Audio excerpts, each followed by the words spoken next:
Alright, we are talking about chapter 11, which is on correlation.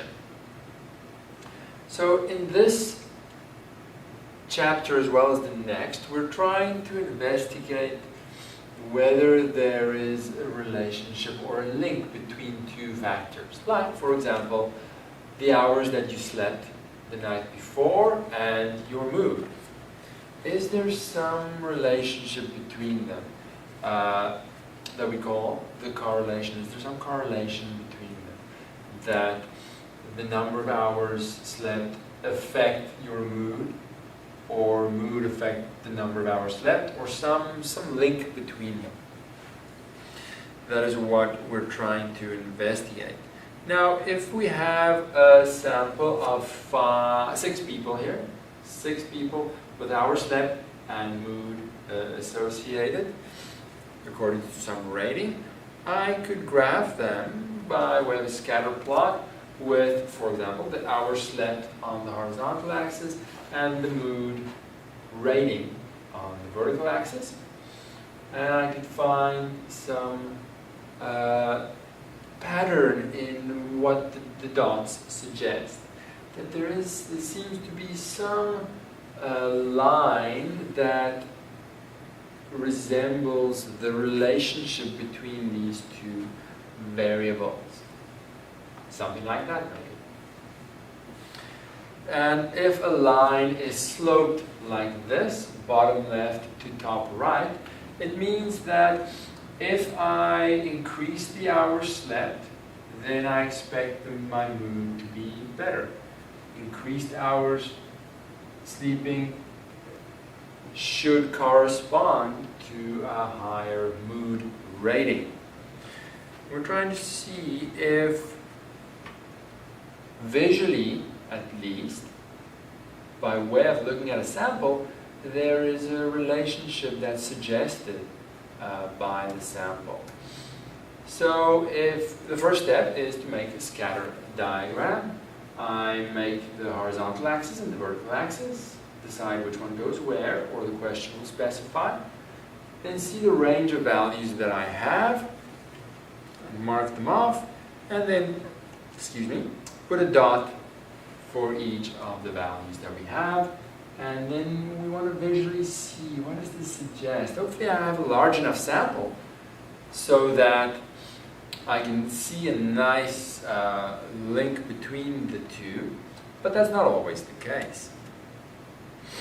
If we look at loneliness versus depression as an example, I have 6 people again, and ideally we want a larger sample here.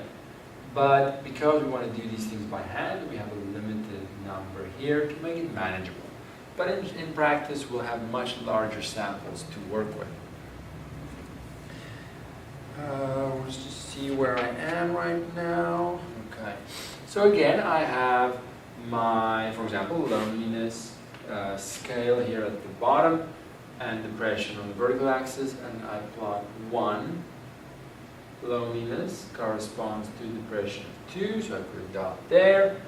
4, loneliness corresponds to depression level of 3, dot there, and I continue like that, and I have my sample sort of graphically represented in terms of loneliness and depression. And now when I look at that, do I see any pattern, any link between these two? Well, the sample is so small that it's really hard to see. But in general, I would have more samples to see if there is a clear pattern. So let me just go back here, loneliness versus depression. So I could say that, sure, I could see visually, maybe they suggest a line like that, and if I had more samples, maybe I would have more confidence in saying that. But that's only going to get me so far. I want a numerical measure to say there is a strong correlation, or there's a weak correlation, or no correlation, and which direction is the correlation? Does it slope up like this, meaning increased loneliness, higher depression, or maybe the other direction? I want to associate a number with it, so that I don't rely on my instincts for what it looks like. I can look at the number, calculate it based on what my sample suggests, and make a decision accordingly. Alright, so just to recap, I have two examples here. I have the loneliness versus depression example, where we're trying to see if there's a relationship between the loneliness of a person, the rating, and the depression. And with a sample of 6 numbers here, visually I see, yeah, there might be some positive correlation, but I want a number. I want my correlation coefficient to tell me exactly how strong is the correlation between these two. And is it actually positive, like visually it seems to be. The other example that we'll focus on is the love-conflict example, where the question is there a relationship between the love felt towards one's partner and the amount of conflict with that partner?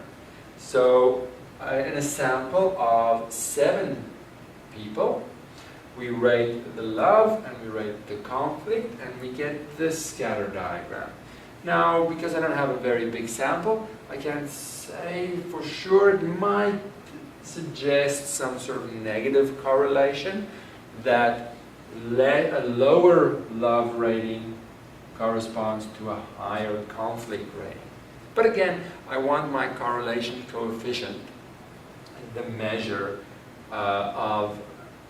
to be the measure of how strong the correlation is, and is it a positive or a negative correlation. Now, to do that, we're going to go back to our loneliness and depression example and see the numbers that we have to work with. I have these ratings here and here, but I don't necessarily know if the size of the number means anything. I want a way to standardize it. I don't want the size of the number to really affect my correlation, because what if I look at another rating scale and the numbers are in the hundreds?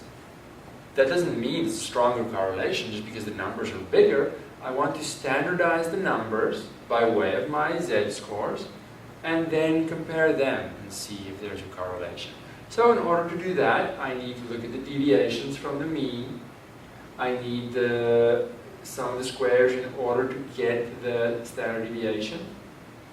And then I remember that the z-score is calculated by way of my mean and standard deviation. For each score, I would get the z value. Standardizing it, so the size of the number isn't the factor, it's more the distance away from the mean in terms of standard deviation steps, like we've seen in the past. I'll do the same for the y values. I'll get z-scores for them as well. And now I want to see how these guys relate, and I'm going to do that by way of multiplying the two z-scores. Let's just see, and we'll come back to this in a second, let's just see the different things that could happen when I multiply the z-scores with each other. If they are both positive, then the product will be positive. An x value far to the right, a y value far up is going to contribute a strong positive number to the correlation. A low number will indicate a negative z-score and a negative z-score for both, and multiplying them will still indicate a positive correlation. Low, low, high, high. If it's the other situation, a negative correlation, let's visualize it by way of something like this. So that was low, low, high, high. This one, a high x value corresponds to a low y value, and a low x value corresponds to a high y value for a negative correlation. Then it fits with what I want, because if one is high and one is low, they have alternating signs in the z-scores, and when I multiply them together, I will get a negative product as well. And then I have other combinations here. If one is sort of in the middle and the other one is positive or negative, anything in the middle is not really going to give me much of an effect. It's more as I go away from the means. So that does seem to help me find what I'm looking for in terms of measuring the correlation, positive or negative. So I'm going to multiply the z-scores together. We call those the cross products. We're multiplying them across.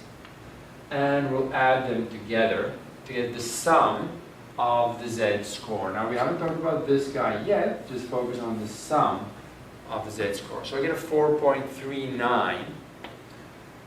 And I know that if I have a strong correlation, this number will be bigger.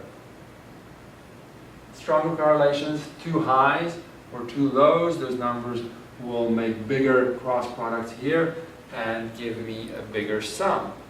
If I look at the love conflict example, and I do the same thing, I get my x values and my y values, calculate the z-scores for each. Each one has its own mean, its own standard deviation, own z-scores, calculate that in the same way, but with different standard deviations.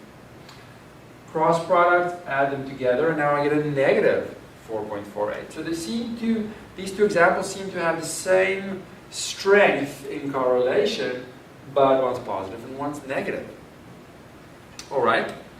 So I want it's going to turn out that a stronger correlation is going to have a greater product.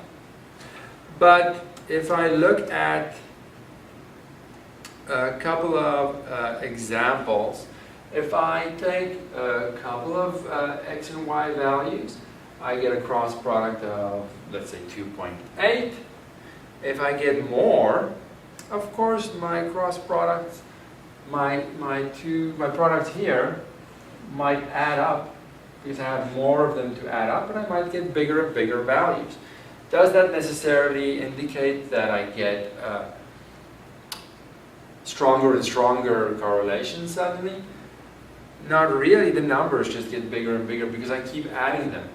And especially with a positive correlation, I will be adding more and more positive numbers here so that this number is going to grow and grow and grow the bigger my sample is.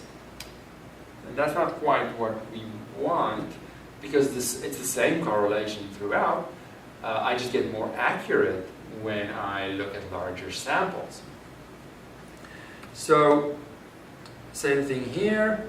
If I just have a couple or a few of them versus the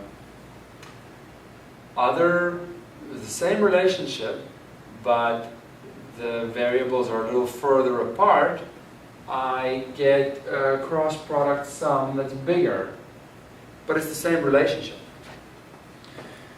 So what I'm going to do to fix that is simply average out those cross products, or the sum of the cross product, and dividing that by n, the number of XY pair values that I have will do that, and that's what I'll call the correlation coefficient. So I don't want it to blow up just because I take more samples, more sample values, so I'm going to average them out instead. So look at the average cross product in a way, and that will be my correlation coefficient, a little r. So I change everything to a z-score, calculate the cross products, add them up and divide by how many people there are in the study. If I look at my sleep mood example, I'll zoom in a little bit because it gets a little small. Maybe out one more. There you go. I have my x values, deviation squared, because I need the standard deviation to normalize, to standardize them by way of the z-score. Same for the y's, and I standardize them, multiply them together, add them up, and divide to get the average cross product. let's zoom out and go and check. Oops, that's the wrong direction. Scroll like this. Up to my two examples. Where is the first one? Not love conflict. Loneliness, depression. Loneliness, depression example. I have my x values. I have my y values. I need to calculate the deviations and the square deviation. Sum of the squares gives me the variance. Take the square root of that to get the standard deviations so that I can then divide each of these deviations by this to get the standardized z-scores in both cases. Then multiply the z-scores together, average them out, and I'll get a 0.73. Then I'm going to go down to the love conflict example, see what we get there. Same procedure, even though with just 7 points, it's a lot of work here, so we don't want this to get too big, even though bigger samples will indicate more representative information. Average out the cross products and I get a negative 0.64. So a positive and a negative, positive correlation, negative correlation, positive correlation, negative correlation. And then the size of this R is going to tell me the strength of the correlation. All right, let me make sure I'm saying everything I want to say.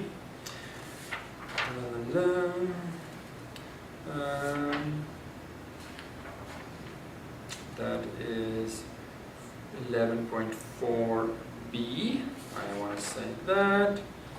Okay, so really sort of the last thing that we want to say here is, so that's how I calculate it, and that's my correlation coefficient. We're jumping around a little bit. I want to see how my sample, which could be small, how significant my sample is, because I'm trying to say something about loneliness and depression, for example, in general, and I have a little sample that I base my conclusions on. Now it might be that the sample that I get shows a very strong correlation, but how likely is it that there's no correlation, but I get a sample with very strong correlation? Of course, my sample is going to have some variation in it. And even if there's no correlation between the two factors, I might get a sample that shows some correlation. Some variation is understandable and is likely to occur. So when I get my sample and I measure the correlation by way of my correlation coefficient, I need to also check, is that correlation that I get from my sample, is that significant to conclude something about these two factors in general? So we can do a t-score again, and the observed t-score that I calculate from my sample by way of the correlation coefficient is given by this, with the degrees of freedom, the sample size minus 2, 1 for x and 1 for y. So just take note here that this is a division, and some places in the book has a typo where it doesn't show this division sign. Let's see if I can quickly find it.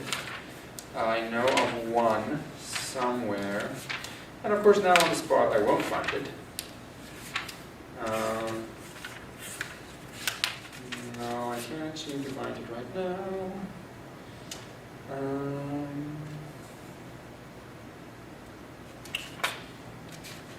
Quickly see if I can find it. Take a minute. I know there's a typo somewhere. There's a typo somewhere. On page 461, that one seems to be still good, as well as 460. And if you use those, then it's all good. If I look at the one in the very front of the book, it doesn't show that, so okay. So just be careful. Seems like most of those have it, but somewhere in some student's textbook I have seen that that's omitted. That's a clear typo. So just be aware of that. Okay, so if I look at this, my hypothesis test is going to be that there is no, let's say R of the population, let's say R population is 0, that there's no correlation. And then my research hypothesis is that there is a correlation.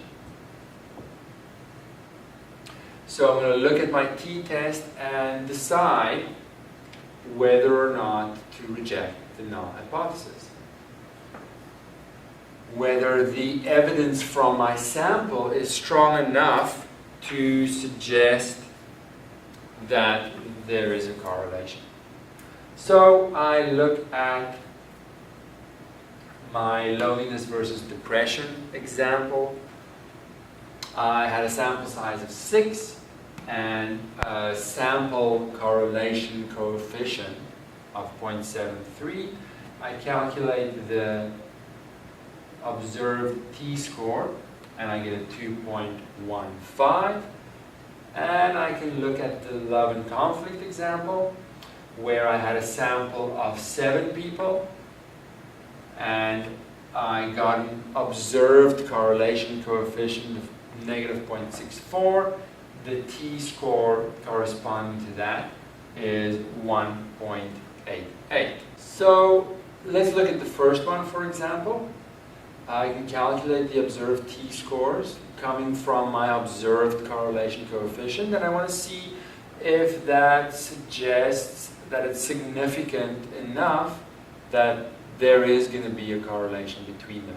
Now, in general, I could have assumed a positive correlation from the start, and then I can change this to a one-tailed test.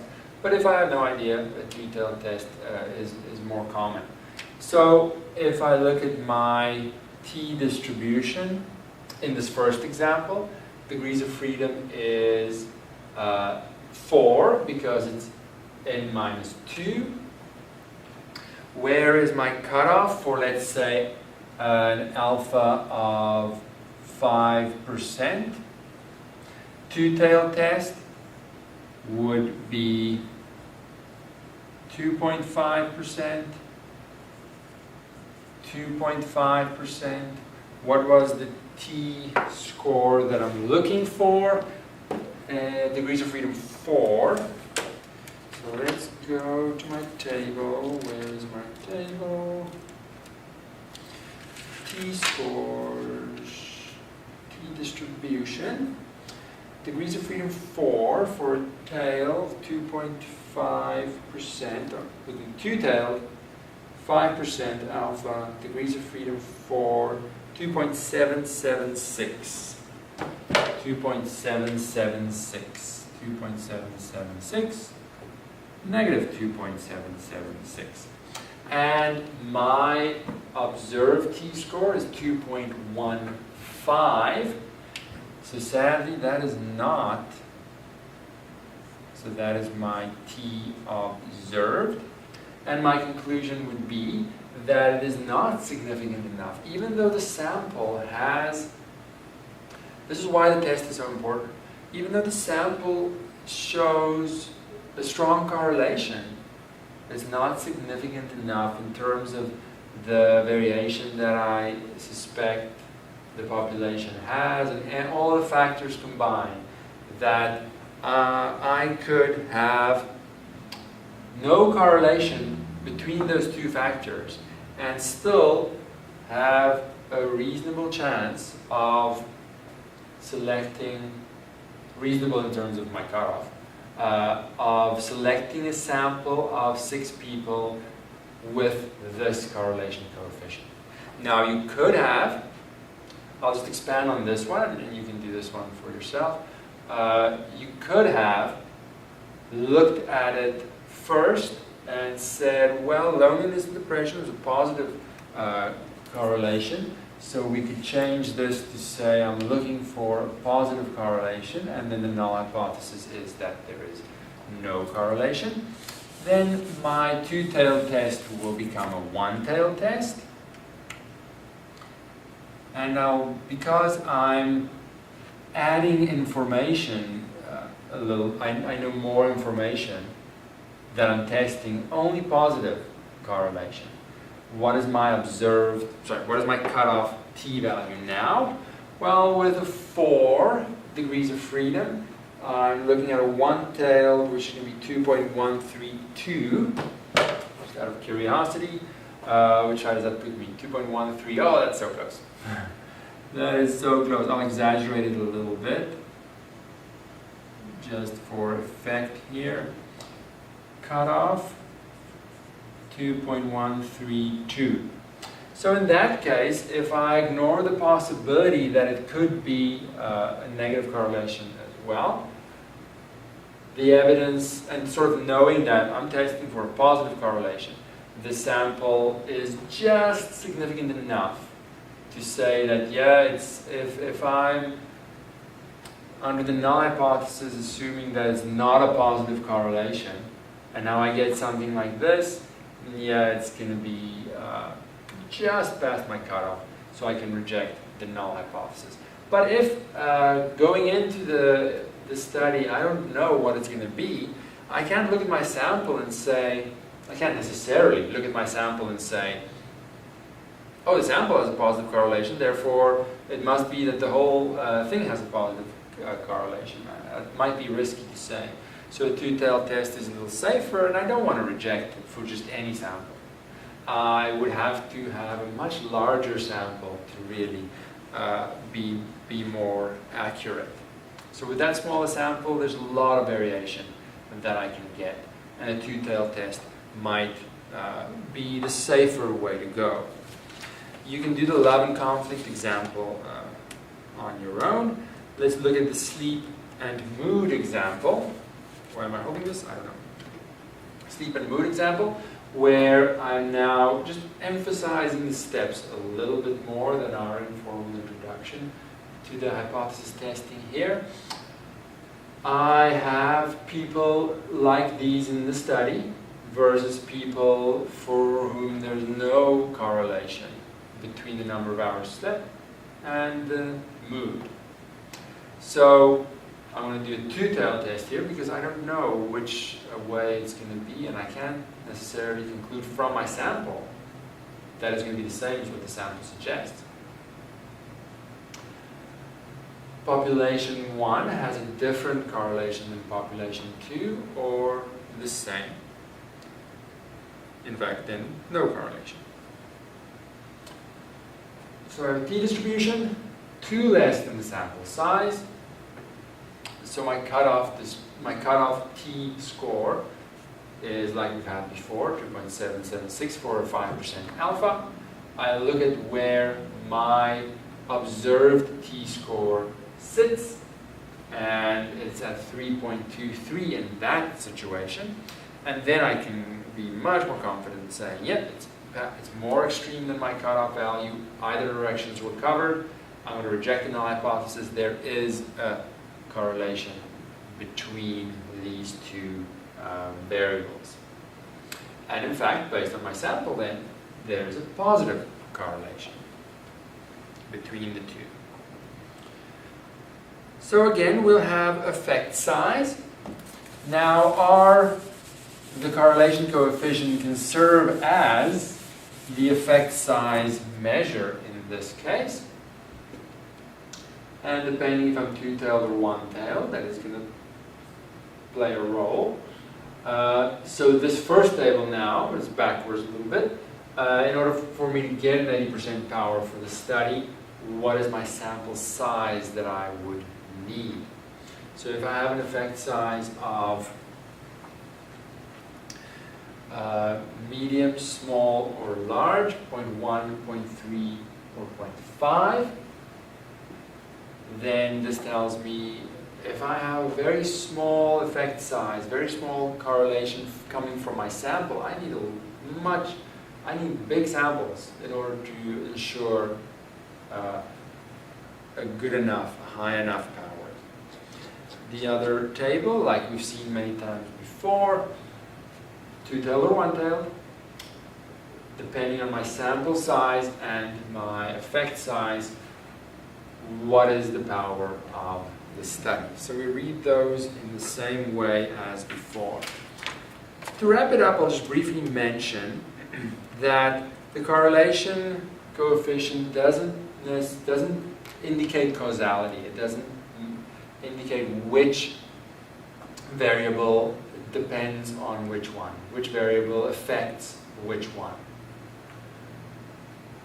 For example, in this example, exciting activities as one variable, marital satisfaction as the other. It doesn't say. It might say there's a correlation between them. It doesn't say which one affects which one. Or it could be that some other variable affects both, and through this there is a correlation between these. It doesn't say anything about that. Lastly, the idea of an outlier.